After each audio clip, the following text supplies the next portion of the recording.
आईने हिंदी के एक नए एपिसोड में आपका स्वागत है। इस वीडियो में हम एक ऐसी ब्रेकिंग न्यूज पर बात करने वाले हैं जिसने भारत के डिफेंस सेक्टर को हिला के रख दिया है। और अगर ये खबर सच है तो फिर आप जो 114 राफेल फाइटर को सेलिब्रेट कर रहे हैं, आपकी सेलिब्रेशन में एक और बड़ा एड ऑन हो गया है। दरअसल इस समय फ्रांस की एक अखबार है जिसका नाम ला ट्रिब्यून डिमांचे है। उन्होंने एक बड़ी रिपोर्ट छापी है जहां पर उन्होंने कहा कि भारतीय वायुसेना के लिए जो 114 राफेल फाइटर की कॉन्ट्रैक्ट को साइन करने की बातचीत चल रही है, एक्चुअल नंबर कुछ और है। उन्होंने कहा कि इंडिया ने फ्रांस से कहा कि वो पहले प्रस्तावित 114 राफेल F4 स्टैंडर्ड के फाइटर जेट के अलावा फ्रांस से 31 अतिरिक्त राफेल मरीन वेरिएंट जो है वो चाहते हैं। आपको बता दूं कि भारत में अभी किसी हायर ऑफिशियल ने, हायर अथॉरिटी ने इस डील को लेकर या इस अखबार को लेकर अपने तरफ से स्पष्टीकरण नहीं दिया है। ये जो भी रिपोर्ट आपको बताई जा रही है ये फ्रांस के अखबार से संबंधित है। उन्होंने कहा कि भारतीय नौसेना के लिए अतिरिक्त 31 राफेल एम जो वेरिएंट है, इनकी रिक्वेस्ट भारत की तरफ से आई है। और यदि ये बात सच है तो फिर अब 114 नहीं बल्कि भारत 145 राफेल फाइटर जेट की खरीद करने वाला है। ये विमान किसके लिए है? 114 राफेल फाइटर एयरक्राफ्ट भारतीय वायुसेना के लिए और अतिरिक्त 31 जो राफेल मरीन वेरिएंट है ये भारतीय नौसेना के लिए खरीदे जाएंगे। और पहले भी भारत फ्रांस से राफेल खरीद चुका है, इसलिए ये कहना कि ये डील हमें चौंका सकती है ऐसा बिल्कुल भी नहीं है, क्योंकि अनुमान तो पहले भी था। 2016 में हमने ऑलरेडी फ्रांस से 36 राफेल F3R स्टैंडर्ड भारतीय वायुसेना के लिए और 2025 में हमने 26 जो राफेल एम है ये भारतीय नौसेना के लिए आंतरिक समाधान के तौर पर खरीदे हैं। और इन सभी विमानों का निर्माण फ्रांस की कंपनी डसाल्ट एविएशन की तरफ से किया जाता है।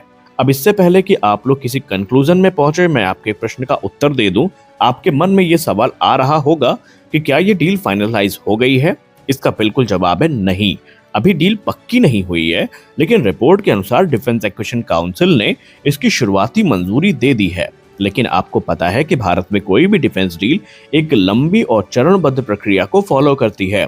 यानी अभी इसे एक लंबी फाइल प्रक्रिया से गुजरना है। कॉस्ट निगोशिएशन होगा, यानी दोनों देशों के बीच में इसकी कीमत को लेकर बातचीत की जाएगी। उसके बाद सरकारी मंजूरी आएगी और फिर यहाँ पर कॉन्ट्रैक्ट साइन होगा। और ये सब अभी बाकी है। ये कह सकते हैं कि पहला चरण सक्सेसफुली पार हो चुका है, लेकिन अभी मल्टीपल स्टेप्स है या मल्टीपल फेज हैं जिनको इन्हें पार करना है। और आप अच्छे से जानते हैं, मैं यहाँ पर विरोध नहीं कर रहा, मैं यहाँ बुराई नहीं कर रहा, लेकिन आप सब जानते हैं कि भारत में कोई भी डिफेंस प्रक्रिया को पूरा होने में कभी कभी कई महीने और कभी कभी तो सालों लग जाते हैं। अब फ्रांस इससे खुश क्यों है? देखिए, फ्रांस तो खुश होगा ही होगा। ला ट्रिब्यून की रिपोर्ट साफ साफ कहती है कि 114 राफेल के बाद अब ये 145 का नंबर, ये बहुत बड़ा कॉन्ट्रैक्ट है।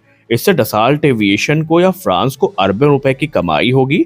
डसाल्ट एविएशन की फैक्ट्री लंबे समय तक बिजी रहेगी और इससे भारत में भी हजारों जॉब क्रिएट होंगी, क्योंकि इन फाइटर जेट्स का निर्माण भारत में ही होने वाला है। और ऐसे में दोनों देशों का जो डिफेंस संबंध है वो और ज्यादा मजबूत होगा। और भारत के लिए इसका क्या फायदा है, इस पे भी उन्होंने बात करी है।